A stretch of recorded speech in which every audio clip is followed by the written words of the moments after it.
numéro 54. Quand je vois le sang,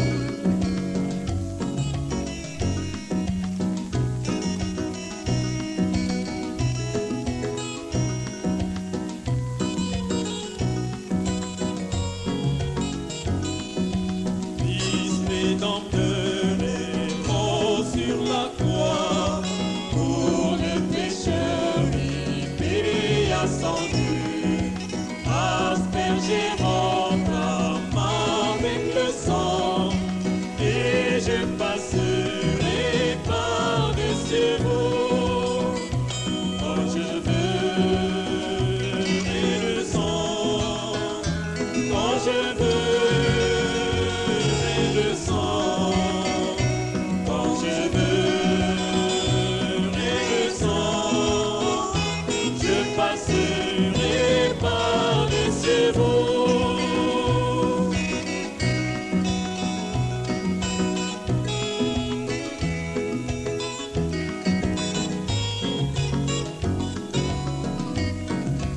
Pauvre pécheur, Jésus sauvera, il fera tout ce qu'il a promis.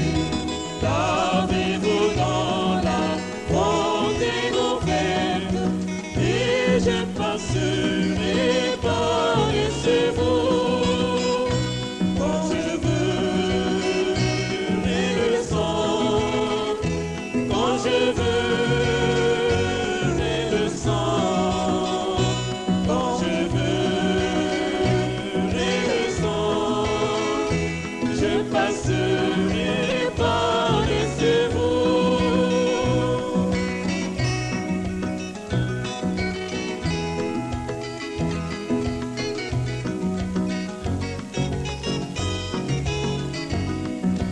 Le jugement vient et nous disons, chacun recevra juste son dû.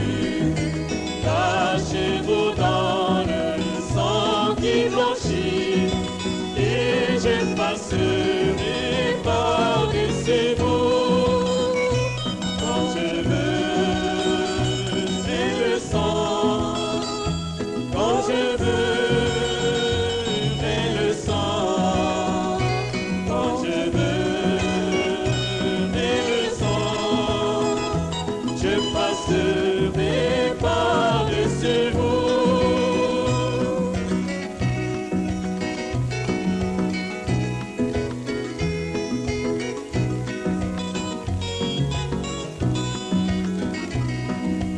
Grande compassion, amour divin, amour bienveillant, fidèle et sincère, trouvé paix et abri sous le sang, et je passerai par-dessus vous, quand je verrai le sang, quand je verrai le sang, quand je verrai le sang, je passerai par-dessus vous, quand je verrai le sang, quand je verrai le sang, quand je verrai le sang, je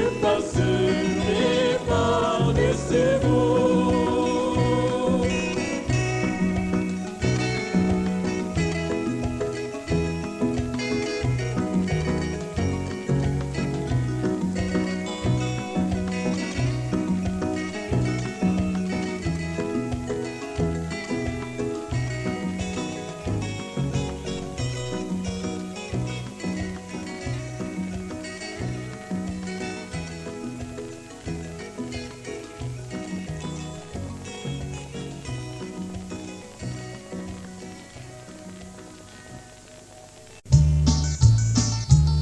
Numéro 127, qui fait bon à ton service.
moi c'est la fête, ma joie éternelle. Je veux m'en aller chez moi. Et le courage, c'est la fin de la course. Allons à la maison. Et le courage, c'est la fin des combats. Le repos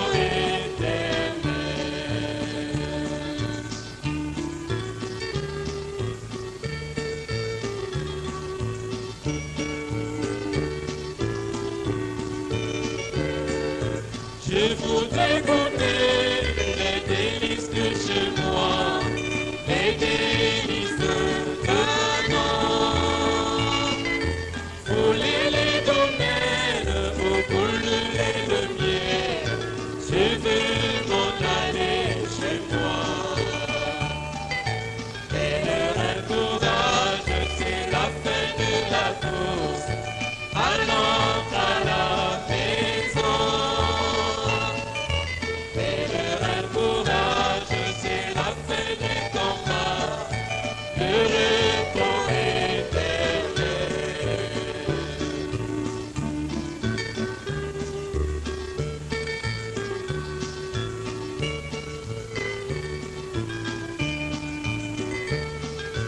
Comme une colombe, je voudrais m'envoler là-haut vers le beau pays. Affronter l'orage, nuages et tempêtes, je veux m'en aller chez moi. Et le courage, c'est la fin de la course, allons à la maison. Et le courage, c'est la fin des combats, le repos éternel.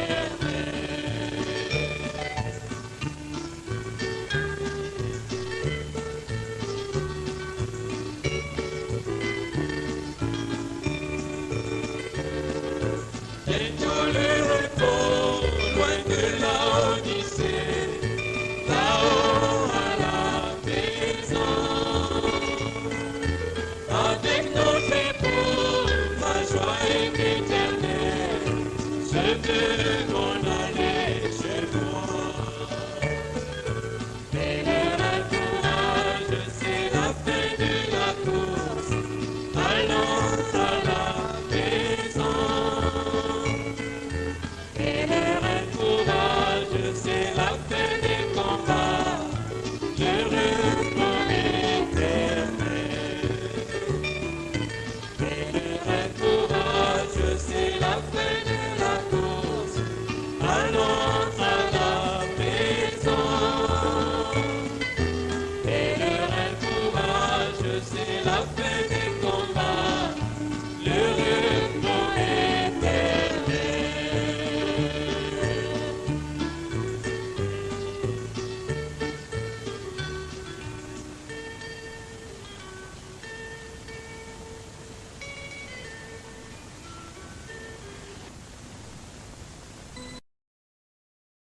À l'église.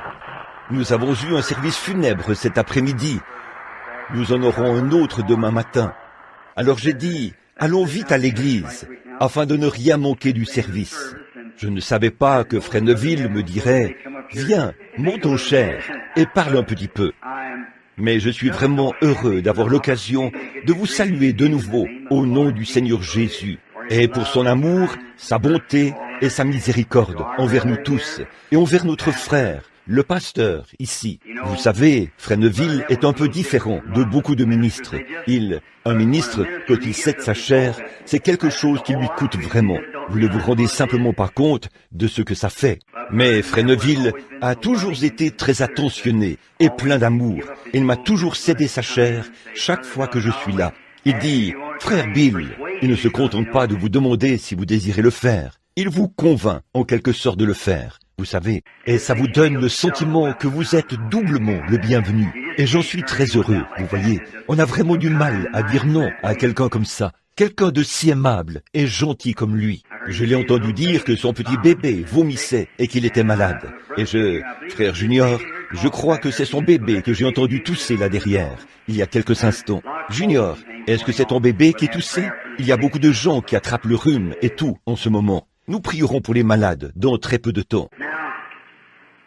Maintenant, je vais simplement commencer là où je me suis arrêté ce matin, dans Actes, chapitre 4. Et je crois que je vais commencer vers le verset 10 du chapitre 4 des Actes des Apôtres, ou des Actes du Saint-Esprit dans les Apôtres. Voyez, c'est ce que nous pensons toujours. Nous appelons ça les Actes des Apôtres. Mais ce n'était pas les Actes des Apôtres, c'était le Saint-Esprit dans les Apôtres qui accomplissait les actes. Vous voyez, ces hommes n'étaient que des hommes, et ils ne pouvaient pas accomplir ces actes d'eux-mêmes. Avant que j'aille plus loin, j'étais assis là avec Frère Wood il y a quelques instants. Il y a un certain jeune homme qui fréquente cette église depuis longtemps. Il a toujours voulu découvrir sa vocation. Je crois que je peux le lui dire, s'il voulait bien le faire. C'est chanter. Frère Temple, il se peut que vous touchiez à ceci ou à cela, mais vous chantez bien. Alors, j'apprécie vraiment cela. Et si vous vous abandonniez au chant, Dieu pourrait vous utiliser. Mais faites tout sauf ce qu'il faut faire. Appliquez-vous à chanter. Voilà votre talent. Vous devez l'utiliser. Merveilleux. J'aime ces cantiques à l'ancienne mode. Pas vous? Oui, monsieur. Écoutez ces cantiques des débuts. Comme ça. J'aime cela, Frère Neville. Vraiment. J'aime les prédications de Frère Neville et tout. Et j'aime aussi vraiment ces beaux cantiques à l'ancienne mode que les sœurs et lui chantent au cours de l'émission à la radio. Si vous ne les avez pas tous encore écoutés, beaucoup d'entre vous, allumez votre radio tous les samedis matins et écoutez-les. Et vous serez certainement bénis. Ma femme, mes enfants et tous les autres attendent cette émission, exactement comme si c'était moi-même qui allais y participer là-bas. Et que j'y étais, un des bien-aimés de la famille. Nous attendons avec impatience cette chaire ou ce programme le samedi matin et nous en sommes très heureux. Vous savez, ce matin, il s'est passé quelque chose ici dont je n'arrive pas encore à me remettre. C'était à propos de ce bébé. J'ai eu un sentiment des plus mystérieux à ce sujet et je me pose simplement des questions. Quand je me suis réveillé ce matin, j'ai regardé ma femme et j'ai dit « Chérie, j'ai eu soit un songe, soit une vision. » Et je ne dirais pas que c'était une vision, parce qu'il est probable que je dormais. Mais, c'était si réel.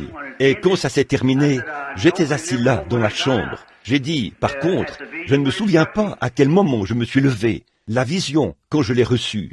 Mais quand je suis arrivé ici, et que j'ai vu toutes ces choses se produire exactement, il y a quelques jours, j'avais appelé Sir Cox pour lui parler d'un bébé qui était dans la même condition. Ça devait être ce bébé. Ce petit avait les yeux rongés par le cancer. Son petit œil était complètement rongé ici, et on ne voyait plus que l'orbite là. Cela avait attaqué l'autre œil, et le bébé était étendu là, inerte. Et un chirurgien bien connu de Louisville avait dit à sa mère de l'emmener ici pour que je prie pour lui. Alors et donc, je crois que Dieu a simplement, qu'il a donné une vision pour ce bébé. Et aussi sûr que je crois me tenir sur cette estrade ce soir, ce bébé est guéri. Oui, monsieur, il est très rare pour moi, frère Cox, de m'embrouiller au sujet de ce genre de choses. Bon, cela m'est arrivé une fois. Je n'arrivais pas à tirer au clair le cas de frère George Wright, quand frère McDowell m'avait appelé pour que j'aille à son lieu de travail, ou visiter la mère de Charlie, là-bas. Et elle était presque sans vie, là, à l'hôpital. Et frère Mac voulait que j'y aille. Alors, je suis allé voir le bébé. Ça faisait 4 jours que j'allais voir frère George, et je l'aimais. Mais je croyais de tout mon cœur qu'il s'en allait. C'est vrai, je croyais qu'il était en train de mourir. Et selon les médecins, il n'avait aucune chance de s'en tirer. Les caillots de sang se dirigeaient vers son cœur. Alors, il n'y avait rien à faire. Madame Wright, notre sœur, qui est assise ici, m'a demandé mon opinion là-dessus. Après avoir prié pour lui pendant 4 jours, j'ai dit, je crois que c'est terminé pour lui. Et la petite Edith m'a posé la question à ce sujet. Je me suis abstenu de lui dire. J'ai dit, oh, mais elle continuait d'avoir la foi. Elle a cru, elle a tenu bon. Et frère Shelby, qui est assis là derrière, il est comme mon propre frère de sang. Il m'a rencontré là-bas et a dit, que penses-tu de papa? J'ai dit, Shelby, je crois vraiment qu'il va partir. J'ai dit, je crois qu'il est en train de nous quitter. J'ai dit, eh bien, il a 73 ans. Il a déjà vécu tout le temps qui lui a été fixé. Dieu ne lui a promis de vivre que 70 ans. J'ai dit, je crois que c'est terminé pour lui. Et ce soir-là, quand je suis arrivé chez moi, en revenant de là, frère Mac a tenu à ce que j'aille là-bas. Charlie m'y a emmené en voiture, loin. Il est arrivé là-bas et nous ne sommes rentrés que très tard dans la nuit, ou tôt le matin. J'y suis simplement allé et j'ai prié pour cette femme. C'est tout ce que je pouvais faire. Une fois à la maison, je suis entré dans la chambre. Je me suis déshabillé et je me suis préparé pour aller au lit. Et à ce moment-là, j'ai entendu quelqu'un parler. J'ai regardé et là se tenait une femme aux cheveux gris. Elle se tenait dans une cuisine, en train de parler à quelqu'un au téléphone. Et il se trouvait que c'était la mère de ce garçon. C'est vrai. Et puis j'ai vu le vieux Saul, qui est juste à côté de la maison de frère Georges. Et j'ai vu des mottes de terre qui tombaient, de la boue ou de la terre. Ça ressemblait à de l'argile. C'était de la terre, et c'était de la boue. Et il a dit que c'était une tombe. C'était quelque chose au sujet d'une tombe, et que beaucoup de ceux qui se moquaient de lui iraient dans la tombe avant lui, ou quelque chose comme ça. Et je n'arrivais pas à saisir clairement cela. J'ai donc rapidement contacté Sir Wright. Je l'ai appelé et je lui ai dit, je crois bien que c'était Sir Wright, que je ne comprenais pas bien ce que cette vision montrait. Quoi qu'il en soit, la mère de Charlie est finalement revenue à la maison. Elle était chez elle en train de parler au téléphone. Et tout était exactement comme la vision l'avait montré. Je pense qu'elle n'est plus de ce monde maintenant. Mais elle est revenue chez elle exactement comme cela l'avait dit, alors qu'on disait qu'elle ne pourrait même pas vivre jusqu'au matin. Mais elle l'a fait. Bon, c'était simplement par rapport au fait que Dieu nous avait fait savoir qu'il avait exaucé notre prière. L'autre jour, quelqu'un a demandé, ou plutôt c'est cet homme qui a écrit le livre récemment. Il a dit, un homme souffrait de la prostate, et a-t-il dit, il a été guéri. 1 an plus tard, il a dit qu'il était de nouveau malade. Eh bien, absolument, vous pouvez être guéri ce soir, et être de nouveau malade de la même chose demain matin. Vous pouvez être un pécheur ce soir, et vous pouvez être un pécheur ce soir, et un chrétien demain matin. Vous pouvez être un chrétien ce soir, et un pécheur demain matin. Certainement. Un médecin peut donner de la pénicilline à un homme qui souffre d'un mauvais rhume ou d'une pneumonie, et cet homme sera guéri sur le champ. Puis, on refait des examens, et tout est parfaitement clair. Pas la moindre trace de pneumonie ou de fièvre. Et le lendemain, cet homme peut très bien mourir de pneumonie, de la même chose. Pas vrai? Ça n'a rien à voir. Vous voyez, c'est simplement s'étouffer avec le moucheron et avaler le chameau, comme le dit le vieux dicton. Mais quoi qu'il en soit, alors quand je suis revenu, je parlais à Sir Wright.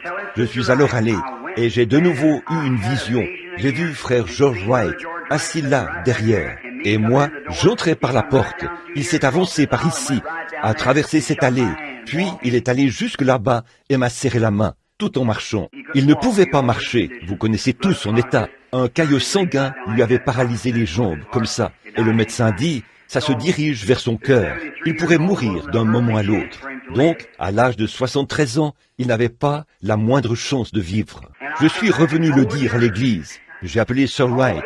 Non seulement cela, mais je suis allé là-bas. Et là-bas, chez lui, les gens, 2 hommes étaient assis chez lui ce matin-là, je crois. Pas vrai, frère Georges? 2 hommes étaient chez vous le matin où j'y suis venu. Le voisin de palier et un grand gaillard. J'ai dit, oh oui, comment? Je crois, n'est-ce pas vrai, Edith? Oui, ils étaient 2. Oui, il était mal en point. Mais j'ai dit, ne vous inquiétez de rien, parce que frère Wright viendra au tabernacle. Il marchera de nouveau, car c'est ainsi dit le Seigneur. Je me suis embrouillé à ce sujet. J'ai dit, il y a quelque chose au sujet d'une tombe. Et alors, ce qu'il en était, lorsque la vision m'a clairement été révélée au sujet de ce qu'il en était, cela concernait ceux qui s'étaient moqués de lui pour avoir quitté l'Église dont il était membre, qui ne croyaient pas à la guérison divine. Et ils verraient leur tombe être creusée, et ils sauraient qu'ils mourraient avant lui. Combien en reste-t-il depuis ce temps-là?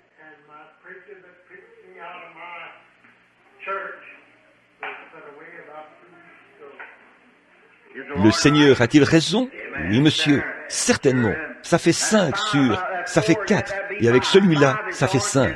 5 sont partis, et ça ne fait pas encore 1 an. N'est-ce pas, frère Georges? À peine 1 an maintenant. Voilà ce qu'il en était, vous voyez? Quand le Seigneur parle, c'est absolument parfait. Vous pouvez simplement observer cela d'un bout à l'autre. Je n'en ai jamais vu une seule faillir. Et peu importe si nos précieux médecins et tout ont travaillé sur ce bébé, ils ont tout fait. Je ne suis pas absolument certain, mais je suis presque certain que c'est tout à fait la même chose. Parce que j'ai vu cette femme avec ce machin sur elle, vous savez, du maquillage sur les lèvres. Et c'est l'endroit où on avait prêché aux funérailles de ma femme. Et ce bébé ressemblait à mon bébé, Sarah, qui est là derrière, voyez? Et c'est ce bébé-là, j'en suis presque certain. Si c'est le cas, il n'y a absolument rien d'autre au monde, mais j'ai vu ce bébé, de la mort, revenir à la vie, voyez? Et il vivra, aussi sûr que Dieu est au ciel ce soir, et que ses paroles sont vraies. Oui, monsieur, je le crois de tout mon cœur. Alors, nous allons observer et voir. Le Seigneur est merveilleux, n'est-ce pas qu'il l'est? Comme il est bon pour nous. Or, ce matin, nous avons vu dans notre étude du livre des Actes que l'Église s'est enflammée du feu de la gloire de Dieu et que le Seigneur Jésus était venu rendre témoignage à la terre de ce qu'il était le Fils de Dieu et qu'il lui faisait vraiment confiance et qu'il leur avait dit qu'il lui était impossible pendant qu'il était dans un corps de chair d'être dans tous les gens. Il ne pouvait être que dans un seul corps, mais que s'il s'en allait, il reviendrait sous forme de l'Esprit, et qu'à ce moment-là, il viendrait à chaque cœur affamé, chaque cœur qui a faim et soif de lui, et que les œuvres mêmes qu'il avait faites ici sur terre, il continuerait de les faire dans son Église jusqu'à la fin du monde. N'êtes-vous pas heureux d'être dans cette Église ce soir? Pas sous le toit de cette Église. Je veux dire, dans l'Église, il n'y a qu'une seule Église, et on n'y adhère pas. On ne peut pas en recevoir de papier.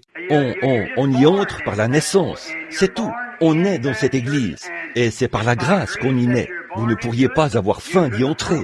Vous n'en avez aucun désir. L'idée même de cela vous répugne.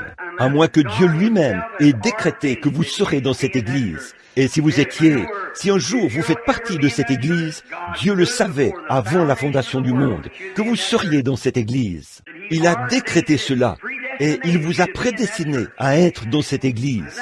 N'est-ce pas merveilleux? Tous ceux qui entendront ma voix viendront à moi, pas vrai? Et tous ceux que le Père m'a donnés viendront à moi, et je les ressusciterai au dernier jour. Vous voyez, bon, les gens disent, je ne crois pas à ces choses-là. Ne les méprisez pas, plaignez-les. Vous voyez, priez pour eux. En effet, ils n'ont rien ici à l'intérieur, et ils n'auront probablement jamais rien qui puisse les amener à croire. C'est d'un point de vue théologique qu'ils croient cela. Ils disent, eh bien oui, je crois que c'est simplement... Mais ce que je veux dire, c'est qu'ils ne peuvent pas croire à moins que Dieu soit vraiment dans leur cœur. Voyez, et vous ne pouvez pas. Jésus a dit, celui qui écoute mes paroles et qui croit à celui qui m'a envoyé a la vie éternelle. Pas parce qu'il a adhéré à l'Église, pas parce qu'il a été baptisé, pas parce qu'il a fait ceci, parce qu'il a poussé des cris, parce qu'il a fait cette autre chose. Ces choses-là sont très bien. Adhérer à l'Église, se faire baptiser, pousser des cris. Mais il a dit, celui qui a la vie éternelle. C'est parce qu'il a cru. Maintenant, dans Acte 2:38, Pierre a dit, repentez-vous et que chacun de vous soit baptisé au nom de Jésus-Christ pour le pardon de vos péchés et vous recevrez le don du Saint-Esprit. Et pendant de nombreuses années, quand je voyais cela et que je le lisais, je me posais des questions. Je me disais, Seigneur, des hommes et des femmes s'avancent ici. J'en ai vu qui sont venus à l'autel, se sont agenouillés, ont pleuré et ont prié, puis se sont fait baptiser au nom du Seigneur Jésus. Et une semaine plus tard, ils étaient retournés dans le monde. Je me disais, oh Dieu, ta parole n'est certainement pas fausse. Je n'arrive vraiment pas à comprendre. Mais toi, Seigneur, si je reste avec toi, tu as dit que ta parole demeurerait en moi. Alors, je suis resté avec lui, jusqu'à ce que je vois maintenant ce qu'il en est. Il l'a fait connaître, vous voyez, et je n'ai jamais su ce qu'il en était jusqu'au jour où le Seigneur l'a dévoilé. Et voilà que c'était juste là, devant moi. À ce moment-là, j'ai vu que pour commencer, ces gens n'étaient pas ce qu'ils devaient être. Vous voyez, que nul ne peut venir à moi si mon Père ne l'attire. Cela ne dépend pas de celui qui veut l'être. C'est Dieu qui, par élection, rend cela possible. La question n'est pas de savoir si vous voulez cela ou non. Vous n'avez rien à y voir. C'est Dieu. Lui, il endurcit qui il veut endurcir. Il fait miséricorde à qui il veut. C'est vrai. Et peu importe qui vous êtes, ou le rang que vous avez, que vous soyez un président, ou que vous soyez un clochard dans la rue, ça n'y change absolument rien. Dieu fait miséricorde à qui il veut. Et avant le commencement du monde, il a prédestiné que tant de personnes, tout au long des âges, qui elles étaient, seraient sauvées. Et tous ceux qu'il a prédestinés viendront à lui. C'est vrai, tous viendront, et aucun d'eux ne sera perdu. Il a décrété, a dit qu'il y aurait une église là-bas. Elle serait sans défaut, elle serait sans ride. Et maintenant, alors que les âges avançaient, comme nous l'avons vu ce matin au cours de la leçon, ces grands docteurs orthodoxes, renommés et raffinés au possible, ils étaient tout ce qu'il y avait de plus saint sur la terre. Et la Bible, écoutez, la Bible dit, ils étaient sans reproche. En effet, ils disaient, « Oh, je ne toucherai pas cela, je ne ferai pas ceci. » Vous voyez, mais ça, ce n'était pas la grâce, c'était les œuvres. Et nous sommes sauvés, non pas par les œuvres, ou par ce que nous faisons. Ce n'est pas ce que j'ai fait qui m'a sauvé, c'est ce que Christ a fait qui m'a sauvé. Vous voyez, parce que je n'ai pas de sainteté. Si j'essayais de dire, eh bien, j'ai arrêté de boire, j'ai arrêté de fumer, j'ai arrêté de voler, de mentir, et ainsi de suite. Ça, c'est ce que j'aurais fait, vous voyez. Ce serait mon œuvre. J'aurais de quoi me vanter. Mais je n'ai rien arrêté. Il est simplement venu à moi et les a ôtés de moi. Vous voyez, c'est ça. Alors, ce n'est pas ce que j'ai fait, c'est ce que lui a fait. Et à ce moment-là, le Saint-Esprit demeure en vous et croît chaque jour. Il croît tout simplement et se développe de plus en plus. Il fait sortir les choses, les soucis, les tentations. Au fur et à mesure que vous les vainquez, le Saint-Esprit prend sa place. Savez-vous quoi? Si vous avez une très grave tentation par rapport à quelque chose qui est mal, ayez la victoire là-dessus quelquefois et voyez si votre témoignage ne se renforcera pas grâce à cela. Regardez Samson, quand il a vu, le lion s'est précipité vers lui pour le tuer et il a tué ce lion quand la puissance de Dieu est descendue sur lui. Il l'a tué à main nue. Il lui a probablement arraché la mâchoire. Un tout petit gringalet aux cheveux bouclés, à peu près haut comme ça, un petit gars tout maigre, dans la rue, avec 7 petites tresses sur la tête, comme une petite poule mouillée. Il n'était rien d'autre qu'une petite poule mouillée, avant que l'Esprit de Dieu descende sur lui. Or, ce ne serait pas difficile de croire qu'un grand géant puisse tuer un lion de ses mains. Je crois qu'il pourrait le faire. Mais ce qui est bizarre, c'est que ce soit ce petit bout d'homme qui l'ait fait. Mais l'Esprit du Seigneur est descendu sur lui. Il a tué le lion et l'a jeté sur le côté. Et les abeilles y ont construit leur ruche. Et Samson, le miel le plus doux qu'il ait jamais mangé, est sorti de la carcasse de ce lion qu'il avait tué. Pas vrai? Pourquoi? Il l'avait vaincu par la puissance de Dieu. Et si jamais vous voulez manger du miel sucré venant de quelque chose, vainquez cette chose par la puissance de Dieu. C'est vrai, voyez comme c'est bon. Oh là là, passez par, peut-être que vous avez été un ivrogne. Et pourtant, chaque fois que vous sentez l'odeur du whisky ou de la bière ou de quelque chose, vous avez envie de boire cela. Vainquez cela par la puissance de Dieu. Passez devant cela une fois et voyez quel sentiment vous avez dans votre cœur. Une fois que cette chose est complètement morte, alors tout est fini. Oh là là, quel miel sucré vous en tirerez. Alors ces gens-ci avaient vraiment vaincu. Le jour de la Pentecôte, ils avaient tous été remplis du Saint-Esprit. Les puissances de Dieu étaient sur eux. Des dons leur avaient été donnés, le parler en langue et tout. Ils passaient des moments merveilleux et l'Église était en feu. Maintenant, je vais aborder cela d'un autre petit point de vue, celui d'Étienne, à ce moment-ci, jusqu'à ce que je revienne à mon texte original, si je le peux. Remarquez, il y avait un homme du nom d'Étienne. Il n'était pas l'un des apôtres.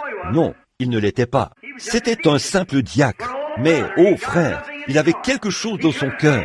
Il ne pouvait pas garder le silence. C'est ainsi qu'est chaque homme quand il reçoit cela dans son cœur.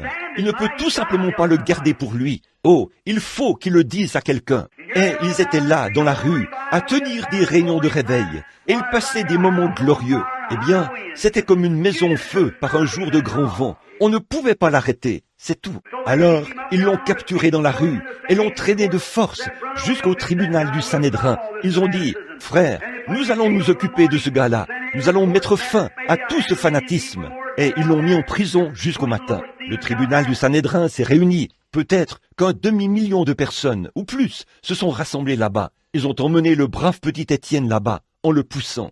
Mais quand il est entré, frère, il est entré, et son visage resplendissait comme celui d'un ange.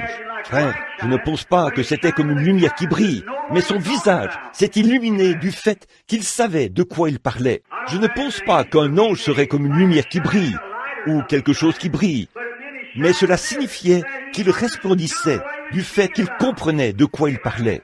La Bible dit qu'il parlait avec assurance. Il s'est avancé là, le visage grave. Il a dit « Homme israélite ». Il était tout seul, comme un agneau au milieu de 10 000 loups affamés, qui grincent des dents, prêts à boire son sang. Il a dit « Homme israélite, et vous tous de la Judée », et ainsi de suite. Et vous les pères, sachez que le Dieu d'Abraham, le Dieu de nos pères, est apparu à Abraham, l'a fait sortir de Chaldée, et lui a promis de lui donner ce pays. Et par lui est venu Jésus-Christ, que vous avez crucifié et fait mourir par la main des impies. Et quand il a eu fini de dire ça, il a dit « Ô homme, ô courende, incirconcis de cœur et d'oreille, vous vous opposez toujours au Saint-Esprit. Ce que vos pères ont été, vous l'êtes aussi. » Oh là là, j'aurais aimé écouter la bonne de cette prédication. Frère Biller, j'aurais aimé que nous ayons celle-là. Oui, monsieur. Il a dit « Ô homme, ô courende, incirconcis de cœur et d'oreille, vous vous opposez toujours au Saint-Esprit. Ce que vos pères ont été, vous l'êtes aussi. » Frère, il n'y allait pas de main morte, pas vrai? Puisqu'il savait que son sang serait versé comme ça. La Bible dit, il était un homme rempli. Rempli de quoi? Rempli de folie? Non, monsieur. Rempli de théologie? Non, monsieur. Il était rempli du Saint-Esprit. C'est là que se retrouvent toutes ces grandes et belles qualités, parce qu'il avait été rempli. Le monde avait été mis dehors, et le Saint-Esprit était en lui. C'était un homme rempli du Saint-Esprit. Oh là là, l'arrêter? Vous ne pouviez pas le faire. Rien ne pouvait l'arrêter. Il brûlait, frère. Il lui fallait prêcher l'Évangile. Et il a prêché l'Évangile. Il a opéré des miracles et des signes. Et au bout d'un moment, quand ils ont grincé des dents contre lui, ils l'ont traîné hors du prétoire, l'ont emmené là-bas et l'ont tué. Ils ont jeté sur lui des mottes de terre et des pierres, et l'ont écrasé jusqu'à ce que mort s'en suive. Paul se tenait là. Il avait approuvé cela. Et quand Paul a baissé le regard et qu'il a vu Étienne mourir, Étienne a levé les yeux et a dit « Je vois les cieux ouverts. Je vois les cieux ouverts. Et Jésus debout à la droite de Dieu. » Paul a baissé le regard. J'imagine qu'il s'est gratté la tête et qu'il s'est dit « Qu'est-ce qui se passe ?» Il a dit « Seigneur, ne leur impute pas ce péché. » Et il s'est endormi, bercé dans les bras de Dieu. Eh bien, il n'a plus senti une seule autre pierre à partir de cet instant-là. Dieu l'a pris dans ses bras et l'a bercé pour qu'il s'endorme, exactement comme le ferait une mère avec son nourrisson. Dieu l'a placé sur la poitrine de Christ, l'a transporté jusqu'au trône de Dieu, où il est en paix.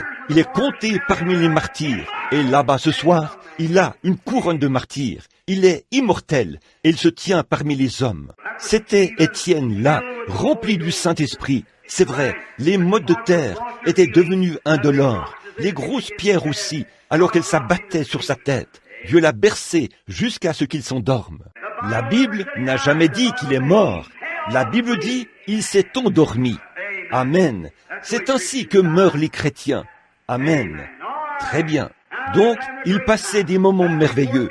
Cet événement leur a été rapporté, comme l'a dit Fréneville dernièrement. Pas juste, cela a vraiment stimulé le zèle des apôtres et tout. Il fallait qu'ils fassent quelque chose à ce sujet. Les voilà repartis prêcher l'Évangile en y mettant toute leur énergie. Pierre et Jean, deux hommes ignorants et sans instruction, sont passés par la porte appelée la Belle. Oh là là, le diable s'est dit, bon là, ils sont juste en train de prêcher là-bas, ça ne fera aucun mal. En effet, tous ces gens croient dans le fait de prêcher et tout. Mais quand ils ont passé la porte appelée la Belle, un homme était étendu là. Le Saint-Esprit a dit, Pierre, cet homme-là peut être guéri. Il a la foi. Lorsqu'il a vu qu'il avait la foi pour être guéri, il a dit, lève-toi. Il l'a aidé à se mettre debout et l'a soutenu jusqu'à ce que ses chevilles deviennent fermes. Et il est parti en bondissant et en sautant, tout en louant Dieu. Vous savez quoi? Cela causait plus d'ennui que toutes les prédications qu'ils ont jamais prêchées. Frère, que quelque chose de phénoménal commence vous verrez se dresser contre la personne tous les voyous, tous les chiens de l'enfer, assoiffés de sang. Pas vrai? C'est vrai. Je vous le dis, Pierre a prêché un sermon le jour de la Pentecôte, et 3000 âmes ont été sauvées. Le diable n'a même pas bougé de son lit. C'est vrai. Oh, eh bien, laissez-les tranquilles. Voyez? Mais il est passé par la porte, appelée la Belle, le lendemain, et il a guéri un homme boiteux de naissance. Et tout l'enfer s'est déchaîné contre lui. C'est vrai, on l'a jeté en prison, et on l'a gardé là toute la nuit. Oui, monsieur, on l'a mis en prison, là, dans la cellule, à cause de la chose phénoménale. Le diable a dit, voyons donc, je ne peux pas laisser cela commencer, la guérison divine. S'ils le font, ils vont vraiment chambarder tous mes plans. C'est vrai. En fait, je peux très bien les duper de temps à autre avec un peu de théologie, mais je ne peux certainement pas les duper face à cette chose véritable qui est en train de se produire et que les gens voient s'accomplir. Je vais simplement arrêter cela avant que ce groupe n'entre en scène. Il n'a jamais pu arrêter cela à cette époque-là. Il ne peut pas arrêter cela maintenant. C'est vrai, l'évangile de Dieu continuera d'avancer encore et encore. Et quand il n'y aura plus de cieux ou plus de terre, cette parole demeurera toujours la même. Car les cieux et la terre passeront, mais mes paroles ne passeront point. Elles ne peuvent pas passer. Ces paroles sont tout aussi immortelles que Dieu lui-même. Elles ne peuvent pas passer. J'en crois chaque mois. Tout ce que Jésus était, il l'est maintenant, et il le sera toujours. C'est vrai, il est le même hier, aujourd'hui et éternellement. Le même Saint-Esprit qui est descendu le jour de la Pentecôte est le même Saint-Esprit d'aujourd'hui. Je reconnais qu'il était foulé aux pieds, ridiculisé, mal interprété, qu'on en a présenté une image inexacte. Et tout le reste comme ça, c'est juste la contrefaçon du diable. Mais il existe un vrai et authentique baptême du Saint-Esprit qui produit les mêmes résultats que ceux qu'ils ont obtenus le jour de la Pentecôte. C'est vrai, le diable a certainement ses appâts à Corneille là-dehors. Je vous dis la vérité, chaque fois que vous voyez un épouvantail, souvenez-vous, quelque chose de bon se trouve dans les parages. C'est vrai, certainement, on ne voit pas d'épouvantail autour des vieux ananas, ou, je veux dire, des orangers, des osages là-dehors. C'est sous les grands arbres, aux bons fruits, qu'on voit des épouvantails, parce qu'on veut éloigner les oiseaux. Le diable remplit d'épouvantails la vraie religion du Saint-Esprit. Il en met autant que possible. En effet, c'est là que se trouve Jésus-Christ, le Fils de Dieu ressuscité, et sa puissance immortelle, le même hier, aujourd'hui et éternellement. Amen. Ça signifie qu'il en soit ainsi. Très bien. Nous voyons donc qu'on les a mis en prison. Le lendemain matin, on leur a donné une bonne raclée et on les a relâchés. Et ce matin, nous avons vu Pierre se tenir au milieu d'eux, ici au chapitre 4. Et il a dit, eh bien, hommes israélites, et vous tous qui séjournez en Judée, sachez ceci, ce Jésus de Nazareth, il a prouvé qu'il était un homme de Dieu. Tous les signes et les prodiges que Dieu a opérés par lui prouvent qu'il était un homme de Dieu. Il savait qu'il était l'homme de Dieu. Puis il a dit, par la main des impies, vous avez crucifié et mis à mort le prince de la vie, lui que Dieu a ressuscité, et nous en sommes témoins. Il a dit, c'est par la foi en son nom que cet homme est guéri. Il a dit, si nous sommes interrogés aujourd'hui pour les bienfaits que nous avons faits, sachez-le, et que toute la maison d'Israël le sache. C'est par le nom de Jésus-Christ que cet homme a été guéri. Quand on a demandé à quel groupe religieux appartiennent-ils, par qui ont-ils été ordonnés, de quel cimetière sont-ils sortis, ou quelque chose comme quelle est l'origine de tout ceci, qui vous a donné le droit de le faire, montrez-nous le groupe dont vous êtes les représentants, pour que nous puissions retourner voir les anciens et voir la raison pour laquelle vous le faites. Oui, monsieur, nous voulons voir que l'Église enseigne ce genre d'hérésie par ici. D'où venez-vous? Pierre a dit, c'est au nom de Jésus-Christ et par la foi en son nom que cet homme a été guéri. Amen. Et il ne pouvait rien dire à ce sujet, parce que cet homme était là, présent, et il le connaissait. Amen. Amen. Remarquez, regardez maintenant ce qu'il dit ici. Et Jésus est la pierre qui a été rejetée par vous qui bâtissez. Il n'y a de salut en aucun autre nom, car il n'y a sous le ciel aucun autre nom qui ait été donné parmi les hommes, par lequel vous deviez être sauvés. Oh, le rejet de la pierre! La pierre avait été rejetée. Pourquoi? Au moment où il bâtissait le temple de Salomon. Je veux que vous remarquiez la très belle image qu'il y a ici. quand ils ont entrepris la construction du temple de Salomon, les pierres étaient taillées. Elles provenaient d'un endroit et d'un autre endroit et d'ailleurs. Certaines pierres étaient taillées comme ceci et d'autres comme cela. Mais la Bible dit qu'à l'assemblage, il a fallu 40 ans, je crois, pour ériger ce temple. Et il n'y a pas eu le moindre grincement de scie, ni le moindre coup de marteau pendant 40 ans. Les pierres s'imbriquaient parfaitement les unes avec les autres. Tout ce qu'ils avaient à faire, c'était de les enduire d'un peu de mortier et de les poser. Et ça collait ensemble, pierre sur pierre, pierre sur pierre. Pensez-y. Maintenant, voici mon opinion là-dessus, frère. Quand ce temple-là représentait le temple spirituel, le temple dans lequel nous sommes maintenant. Ils viennent dans le temple pour recevoir leur bénédiction. Nous avons été baptisés dans le temple de Dieu, dans le corps de Dieu, dans le corps de Jésus-Christ. Et nous sommes en Christ par le baptême du Saint-Esprit. 1 Corinthiens 12. Il n'y a donc maintenant aucune condamnation pour ceux qui sont en Jésus-Christ. Romains 8, 1. Qui marchent non selon la chair, mais selon l'Esprit. Leur désir est tourné vers des choses spirituelles. Ils ne se soucient pas des choses charnelles. Ma chair dit, je suis trop fatigué. Mon esprit dit, tu ne l'es pas. C'est moi ton patron. Suis-moi. Amen. Je vois un cas là-bas et le médecin dit, vous savez bien que cette maladie est inguérissable. C'est une cause perdue. Je regarde la personne, je dis, c'est vrai. Mais le Saint-Esprit vient et donne une vision. Il dit, la personne va se rétablir. Alors je dis, ainsi dit le Seigneur, cet homme-là vivra. Et nous ne marchons plus selon les choses de la chair. Nous marchons selon les choses de l'Esprit.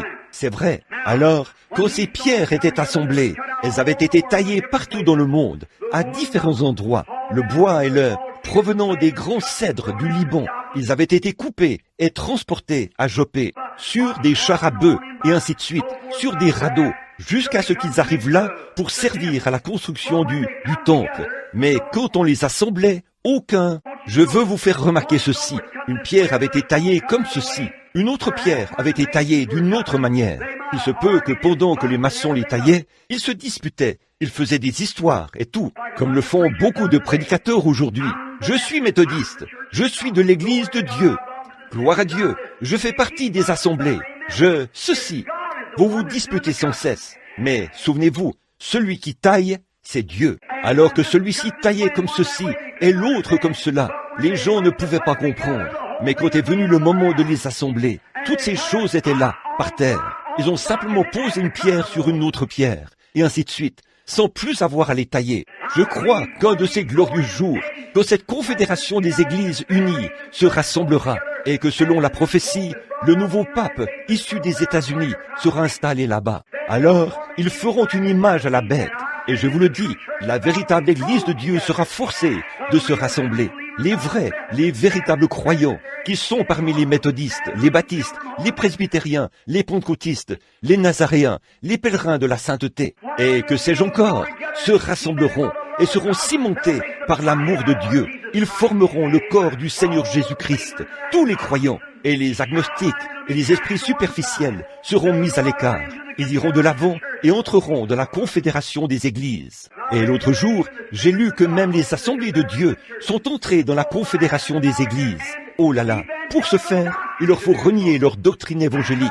C'est vrai, et ils seront obligés de renier tous leurs principes fondés sur les signes et les prodiges pentecôtistes pour faire partie de la confédération des églises. Oh frères, il leur faut renier cela pour avoir du prestige. Je préférerais, comme je l'ai souvent dit, rester couché à plat ventre, boire de l'eau plate, manger des crackers, être populaire aux yeux de Dieu, être son serviteur de Dieu, que d'avoir ce que ce monde a de meilleur. Si je me retrouvais dans l'obligation de faire des compromis sur ma foi dans le Seigneur Jésus-Christ et sa Bible, je crois que ceci est la parole infaillible de Dieu et que chaque parole qu'elle contient est vraie. Oui, monsieur.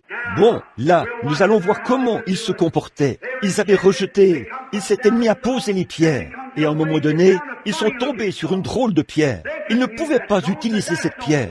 Ils disaient, cette pierre n'est d'aucune utilité. Et ils ont jeté cela quelque part là-bas, dans le tas de mauvaises herbes. Ils ne pouvaient pas l'utiliser. Elle avait une drôle de forme. Ils ont essayé d'ériger leur bâtiment et ils sont arrivés à un certain endroit. Là, ils avaient placé toutes les pierres. Ils les avaient placées comme ceci. Ils sont arrivés à un endroit où ils n'arrivaient pas à trouver de pierres pour faire le coin. Ils ont poursuivi leur construction et le travail avançait encore et encore. Et l'édifice est arrivé au point où ils ne pouvaient plus aller plus loin, car il leur fallait une pierre angulaire. Ils ont cherché parmi toutes les pierres afin de trouver une pierre angulaire, mais ils n'arrivaient pas à en trouver une. Et tout à coup, quelqu'un s'est avancé vers le tas de mauvaises herbes. Et la pierre même qu'ils avaient rejetée était la pierre angulaire. Et c'est ce qu'il en est aujourd'hui, mes amis. L'église méthodiste, c'est très bien. L'église baptiste, c'est très bien. L'église presbytérienne, les pentecôtistes, les nazaréens, les pèlerins de la sainteté, peu importe laquelle, elles sont très bien. Mais ce qu'il y a, frères, c'est qu'ils rejettent la vraie pierre angulaire. Voilà pourquoi l'évangile n'est pas proclamé dans le monde entier avec de la puissance, des signes et des démonstrations. Parce que les dénominations retranchent la puissance même de ce qui est phénoménal. Lorsqu'ils disent « les jours des miracles sont passés », la guérison divine, ça n'existe pas. Le parler en langue, ça n'existe pas. Le surnaturel, ça n'existe pas. Ça, c'était pour une époque passée. Et vous verrez, frères, que tous ceux qui disent cela sont directement mis au rencard. Elles ne sont rien de plus que des organisations, des clubs. Ils ont beaucoup de gens qui y adhèrent, c'est vrai. Mais la Bible dit, ils auront l'apparence de la piété, mais renieront ceux qui ont fait la force. Éloigne-toi de ces gens-là. Mais en tant qu'Église, ils constatent que toutes ces dénominations ont essayé de bâtir quelque chose. Ils ne peuvent bâtir sur rien d'autre que Jésus-Christ et la justice. Et si vous recevez Jésus-Christ et que vous dites que c'est insensé, vous dites « Oh, j'ai reçu Jésus ». Si vous recevez Jésus, vous recevez quelque chose qui vous dit que cette parole de Dieu est inspirée. Et il est le même Seigneur Jésus ce soir. Il accomplit et fait exactement les choses qu'il a dit qu'il ferait. Sinon, vous n'avez pas reçu le Seigneur Jésus. Vous avez reçu de la théologie, mais pas le Seigneur Jésus. Car quand Jésus entre dans votre cœur, il se passe quelque chose. Et vous croyez tout ce que Dieu dit. Non seulement ça, mais vous savez que c'est vrai. Tous les démons de l'enfer ne sauraient vous enlever cela. Eh bien, vous croyez cela. Certainement, Dieu l'a dit et c'est réglé. Quand l'ainsi dit le Seigneur est prononcé, vous placez votre espérance juste là, à la vie, à la mort. Vous y croyez, quoi qu'il en coûte. Vous êtes prêt à sceller votre témoignage de votre sang à tout moment, car vous croyez que c'est la vérité. Vous savez que c'est la vérité, car Dieu l'a dit. Et quelque chose au fond de vous sait que c'est la vérité. Mais là, si vous l'abordez du point de vue de l'instruction, eh bien, vous pourriez argumenter sur ceci et argumenter sur cela et dire « ceci n'existe pas et cela n'existe pas. Nous ne croyons pas ceci et nous ne croyons pas cela. » Vous savez, argumenter. Vous dites « oh, eh bien, je ne peux pas croire une chose comme cela. Il se peut que vous viviez la même chose à New Albany ce soir. Des gens qui présentent des arguments contre Dieu. Pourquoi cela? Écoutez ce qui est écrit un peu plus loin, et vous verrez la prière que ces gens ont faite. Il a dit, pourquoi ce tumulte parmi les nations, et ces vaines pensées parmi les peuples? Vraiment, Seigneur, au sujet de ton Fils Jésus, et accorde à tes serviteurs, alors qu'ils priaient d'un même accord. Ils ont dit, accorde à tes serviteurs d'annoncer la parole de Dieu avec assurance, en étant dans la main de ton Fils Jésus, pour guérir les malades. Amen. Que Dieu nous vienne en aide, afin que nous ayons une réunion de prière comme celle-là. Et quand ils ont prié, le bâtiment où ils étaient assemblés a tremblé. Oh là là, c'est ce dont nous avons besoin ce soir.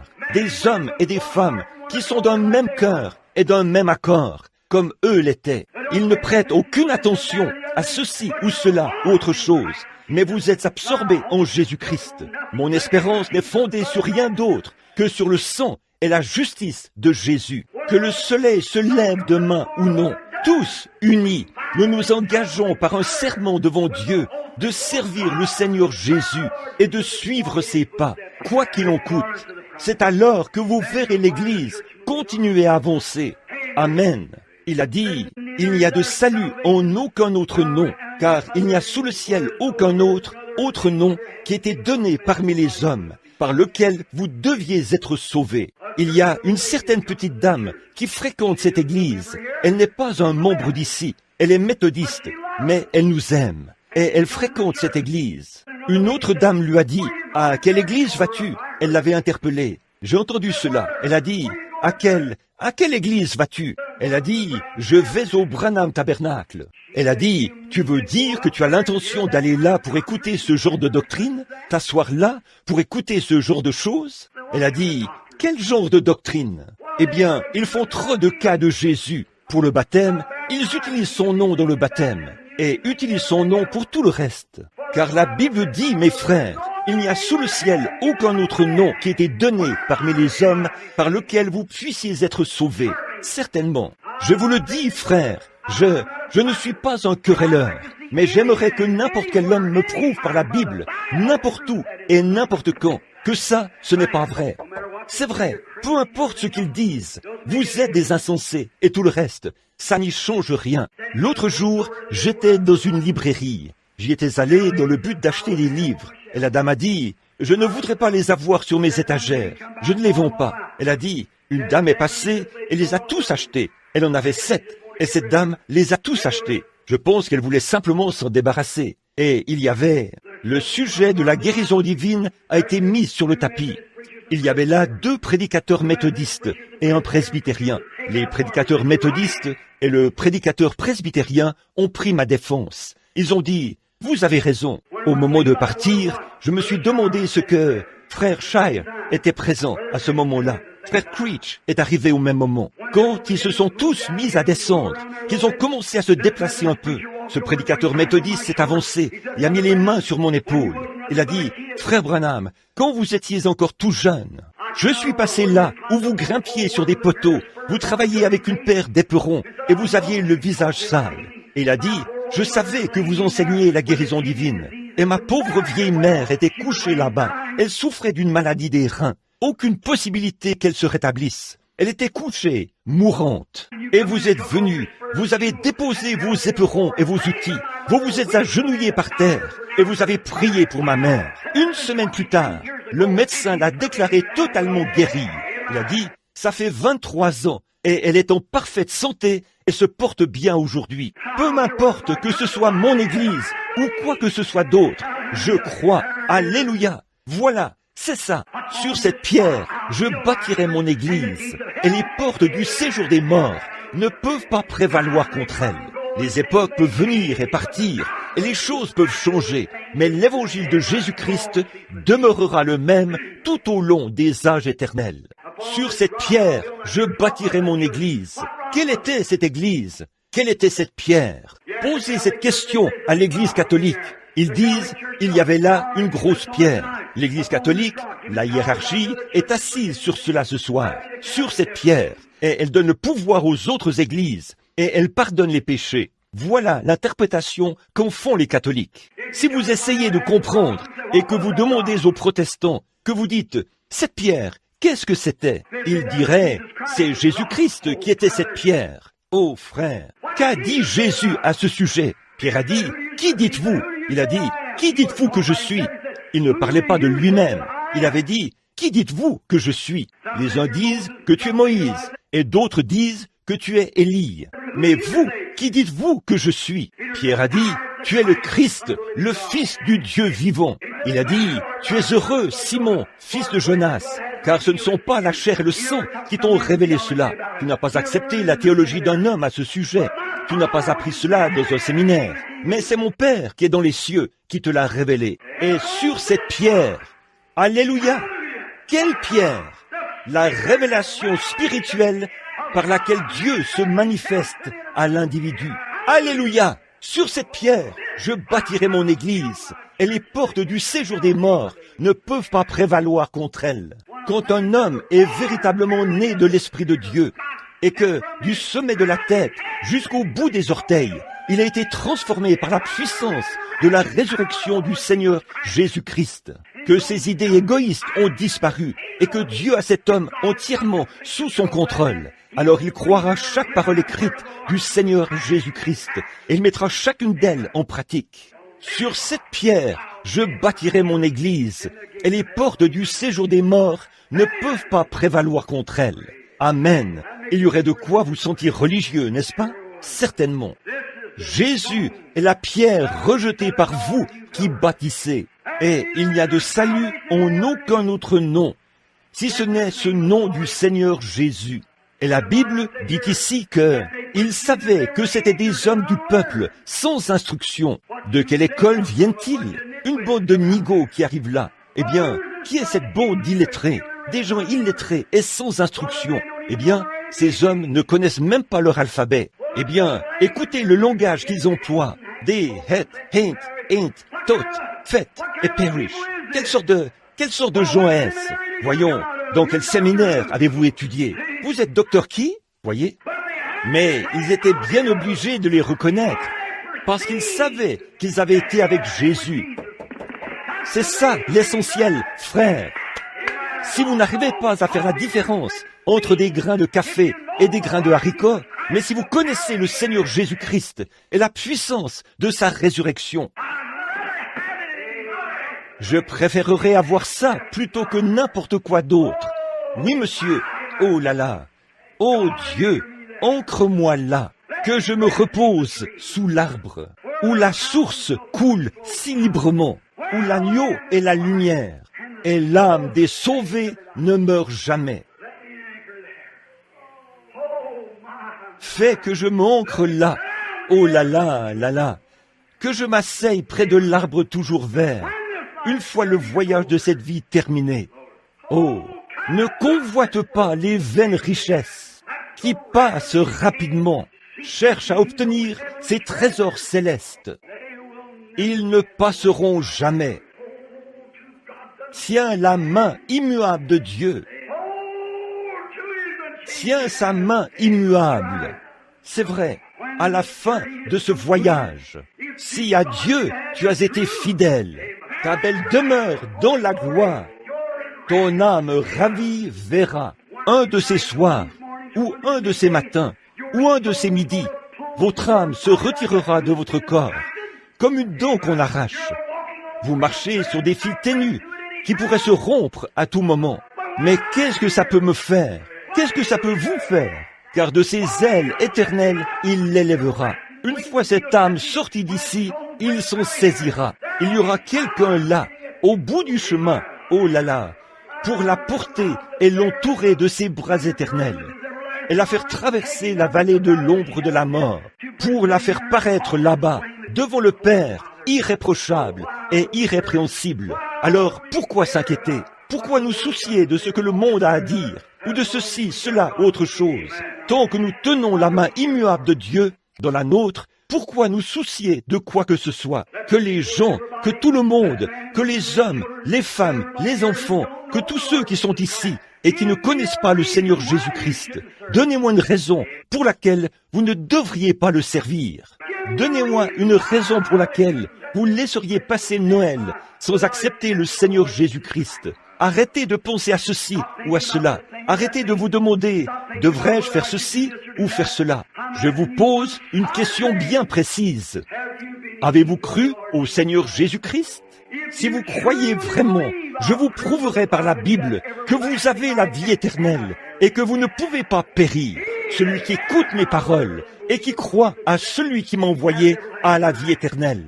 Quand Jésus-Christ a prononcé ces paroles, quand Pierre les a prononcées le jour de la Pentecôte, quand Jésus les a prononcées ici même, dans Jean 5, quand les gens les ont prononcées d'un bout à l'autre de la Bible, l'homme les a tordus, les a mélangés et a essayé d'en faire ceci et de faire cela pour mettre sur pied des organisations et tout. Certains ont dit, oui, croyez simplement qu'il est le Seigneur Jésus-Christ et entrez, c'est tout. Vous voyez la ruse du diable? Quelqu'un a dit, oh frère, nous étions si heureux que nous avons poussé des cris. Vous voyez la ruse du diable? Quelqu'un a dit, nous avons parlé en langue et nous savons que nous l'avons. Vous voyez la ruse du diable?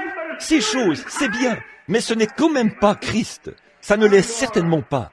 Et quand un homme croit vraiment de tout son cœur au Seigneur Jésus-Christ, il reçoit la vie éternelle au moment même où il croit. C'est vrai, une fois que vous croyez, votre vie montre ce que vous êtes, votre vie, et tout cela arrivera. Toutes ces choses, comme pousser des cris, être joyeux, parler en langue, guérir les malades, et tous ces autres dons, Et ces choses vous accompagneront, non pas parce que vous avez fait cela. Ces choses vous accompagneront par un vrai signe de Dieu. Voyez, oh, cherchez premièrement le royaume de Dieu et sa justice, et les autres choses seront données par-dessus. Quand je pense à ce monde qui faillit, je regarde autour de moi et je vois l'écriture sur la muraille. Dans chaque nation, je vois que les bombes atomiques causent beaucoup d'émoi parmi les gens. Quand les grands dirigeants et tout, vous devriez lire ce que dit le Pentagone au sujet de ces choses qui s'accomplissent. Vous devriez voir ce que cette nation... Frère, je vais vous dire quelque chose. Nous bombons le torse au dehors. Pourtant, au cœur même de cette nation, ils ont une peur bleue. Vous le savez, autant admettre la vérité. Et vous avez des raisons d'avoir peur. Il n'y a qu'une seule personne qui n'a aucune raison d'avoir peur. C'est un homme ou une femme qui est né de l'Esprit de Dieu. Pour le croyant, la bombe atomique est un billet qui le met en route pour le ciel. Alléluia!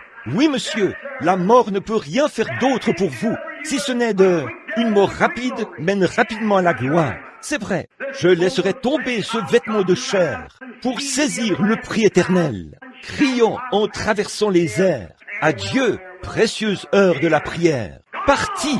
Quel effet aura une bombe atomique sur ces vieux saints aux cheveux gris? Ils redeviendront des jeunes hommes et des jeunes femmes. Quel effet aura la bombe atomique sur ces foyers quand presque tous les leurs auront disparu et qu'ils seront alors seuls ici? Toute la famille sera de nouveau réunie. Gloire à Dieu, frères! Que pourriez-vous avoir de plus glorieux que ça? Avec la parfaite assurance que votre cœur repose là-bas au calvaire, que rien au monde ne peut vous déranger, vous changer, vous ébranler. Vous êtes en Jésus-Christ, ancré dans le royaume de Dieu, jusqu'au jour de votre rédemption, où vous paraîtrez devant lui irréprochable. Pas à cause de ce que vous aurez fait. Si seulement je pouvais arrêter ceci, et si seulement je pouvais arrêter cela. Cela n'a rien à voir avec ce que vous aurez fait. C'est ce que lui fait pour vous. Croyez-vous de tout votre cœur, de toute votre âme, de toute votre pensée? Quand Pierre allait, ou, je veux dire, Philippe, quand il allait baptiser l'eunuque, il lui a dit, « Voici de l'eau, qu'est-ce qui empêche que je ne sois baptisé ?» Philippe a dit, « Attends un instant, si tu crois de tout ton cœur, de toute ton âme, de toute ta pensée, si tu crois cela, il a dit, je crois de tout mon cœur, de toute mon âme et de toute ma pensée, que Jésus-Christ est le Fils de Dieu. Il a arrêté le char, ils sont descendus dans l'eau et il l'a baptisé. Puis le Saint-Esprit a enlevé Philippe de sa vue et il ne l'a plus jamais revu. Il l'a transporté dans les airs sur une distance d'environ 300 kilomètres. Puis il l'a fait descendre sur terre et l'a de nouveau lancé en réveil. C'est vrai, c'est vrai. Oh là là. Ce Dieu qui vivait en ce jour-là est le même Dieu aujourd'hui. Quand je pense à Paul, là-bas sur le navire, ce soir-là, ils avaient perdu toute espérance d'être sauvés. Le petit navire était plein d'eau et il était dans un très piteux état. Plus personne n'avait d'espérance. Tous s'étaient résignés. Et Paul était assis là, dans la cale. Ce soir-là, il était probablement en train de prier. L'ange du Seigneur est venu à lui et lui a dit, « Paul, ne crains point, car je te ferai comparaître devant César. Il faut que ton témoignage soit entendu là-bas. Je t'ai donné tous ceux qui naviguent avec toi. » Je peux voir Paul là, sur le navire, arrive en courant, agiter sa petite main et hurler « Alléluia !» Il hurle « Un instant les frères, un instant !» Ils ont dit « Oh, il y a un homme qui est si paniqué qu'il a perdu la raison. » Voilà, c'est ça. Et tous les docteurs en théologie se sont avancés pour voir ce qui se passait. Il a dit, prenez courage. Ils ont dit, le pauvre là, il est devenu fou. Voilà, ça fait si longtemps qu'il jeûne. Il a fait tout ça. Voilà qu'il est presque à bout maintenant. Il a dit, prenez courage, car cette nuit, l'ange du Dieu dont je suis le serviteur m'est apparu et m'a dit, Paul, ne crains point, il faut que tu comparaisses devant César. Et voici, Dieu t'a donné tous ceux qui naviguent avec toi. Il a dit, mais le navire doit faire naufrage sur une certaine île, car j'ai vu cela dans une vision. Mais je crois Dieu qu'il en sera exactement comme il me l'a montré. Et c'est arrivé à la lettre, exactement, mot à mot. C'est vrai. Bon, je veux maintenant vous faire remarquer un petit quelque chose, pour que vous puissiez en avoir un aperçu dans un autre angle. Regardez, quand ils ont mis les chaloupes à l'eau pour essayer de s'échapper, Paul a dit, le seul moyen pour vous d'être sauvés, c'est de rester dans ce navire. Il vous faut le faire selon l'ainsi dit le Seigneur. Le Seigneur avait donné une vision, mais il fallait que ce soit fait selon sa manière à lui. Et quand Dieu donne un modèle de l'Église du Saint-Esprit, frère, et la manière de faire sortir cette chose du chaos, vous pouvez avoir vos conseils des quatre, vos pentagones et tout ce que vous voulez. Vous pouvez établir des églises et des ministres, créer des théologies et leur donner des programmes pédagogiques. Ça ne marchera jamais tant que les gens ne reviendront pas à la manière éternelle de Dieu et qu'ils recevront le baptême du Saint-Esprit. Alors ils s'en iront prêcher et des signes et des prodiges accompagneront leur ministère. Ça ne marchera jamais avec autre chose que cela. Dieu a le programme, mais vous devez vous aligner sur ce programme. Oh Dieu, aide-nous ce soir. Frère Neville, aide-nous ce soir à croire cela. Voilà ma prière. Car il n'y a de salut en aucun autre nom, si ce n'est au nom du Seigneur Jésus. Maintenant, alors que nous entrons à présent dans la période de Noël, et qu'ici, tout est décoré avec des choses en rapport avec le Père Noël, au lieu de Jésus, ils ne l'écrivent même plus en toutes lettres. XMAS, qui est l'abréviation du mot anglais Christmas, qui signifie Noël en français. On n'écrit même plus Christ en toutes lettres dans le mot Christmas. Ils mettent, eh bien les gens ne pensent même pas à la naissance ou à quoi que ce soit à propos de Christ. Pourtant c'est vraiment de ça qu'il s'agit. La seule chose à laquelle ils pensent, c'est au Père Noël, avec qui ils l'ont remplacé. Et au lieu de se réjouir par l'Esprit de Dieu, ils vont là dehors, s'enivrer et se réjouir. Voyez, voilà ce qui fait la différence. Alors, après tout, frères, sœurs, je ne peux pas arrêter cela. Vous ne pouvez pas l'arrêter. La parole de Dieu a dit qu'il en serait ainsi. Les hommes aimeront le plaisir plus que Dieu. Comment allez-vous empêcher cela? Ayant l'apparence de la piété, ils fréquentent tous des églises. Oui, monsieur, ayant l'apparence de la piété, mais reniant ceux qui ont fait la force. Éloigne-toi de ces gens-là. Je suis si heureux ce soir, amis chrétiens, d'être avec vous ici ce soir. Je suis si heureux d'avoir eu le privilège de vous parler de tout mon cœur.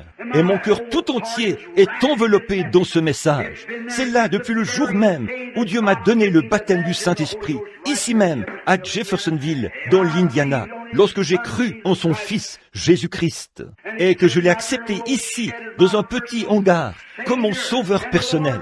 Et le Seigneur est descendu sur moi cette nuit-là et a fait briller une lumière dans la pièce. J'ai regardé cette lumière et j'étais tellement effrayé que je n'arrivais même pas à bouger. Je me suis agenouillé sur un vieux sac de toile, là-bas, sur l'avenue Ohio. J'ai vu cette lumière former une croix et quelque chose m'a parlé à partir de cette croix. Depuis cette nuit-là, mes espérances n'ont été fondées sur rien d'autre que la parole de Dieu, sur Jésus-Christ et la justice. C'est ce que je crois de tout mon cœur.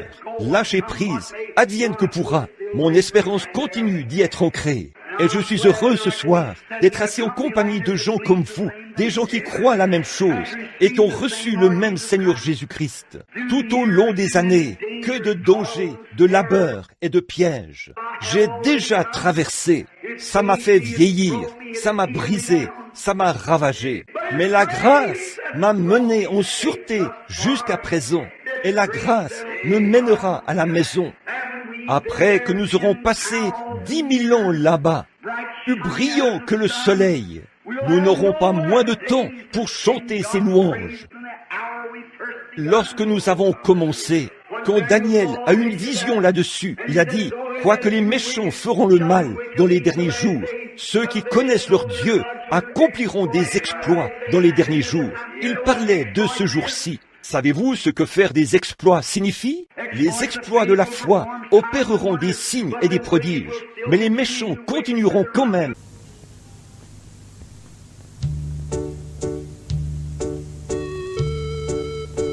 Cantique numéro 4, c'est mon joyeux service.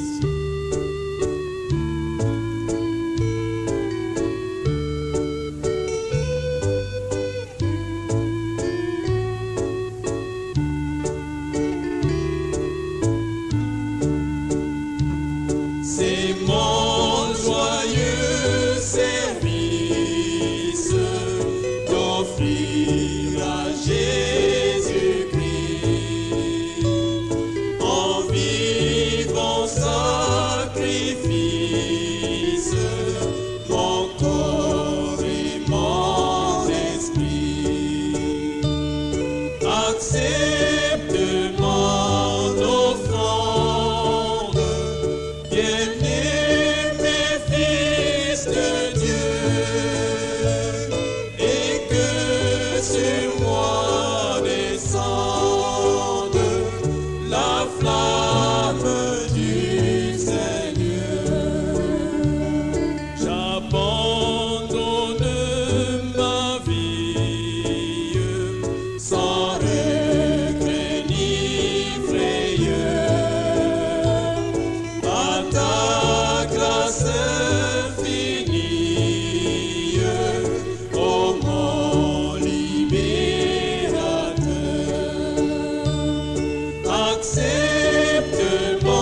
1974, cet immense bonheur.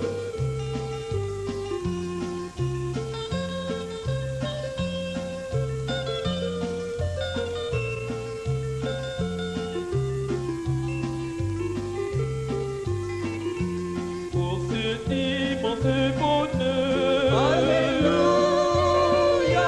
que tu as mis dans mon cœur. Alléluia, Je veux te chanter, Seigneur. Alléluia, Oui, Jésus est mon sauveur. Alléluia, Je le redirai encore. Alléluia, Que pour moi Jésus est mort. Alléluia, Voilà pourquoi je l'adore. Alléluia, Lui seul est tout mon trésor. Alléluia, Que chaque jour, à chaque heure, Alléluia, en moi tu es ta demeure. Alléluia, Que ma vie soit une fleur. Alléluia, Un parfum pour toi, Seigneur. Alléluia, Alléluia. Alléluia, Alléluia. Alléluia, Oui, Jésus est mon sauveur. Alléluia. Alléluia, Alléluia. Alléluia, Oui, Jésus-Christ est mon sauveur. Que chaque jour, à chaque heure, Alléluia, en moi tu es ta demeure. Alléluia, Que ma vie soit une fleur. Alléluia, Un parfum pour toi, Seigneur. Alléluia, Alléluia. Alléluia, Alléluia. Alléluia, Oui, Jésus est mon sauveur.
de son retour.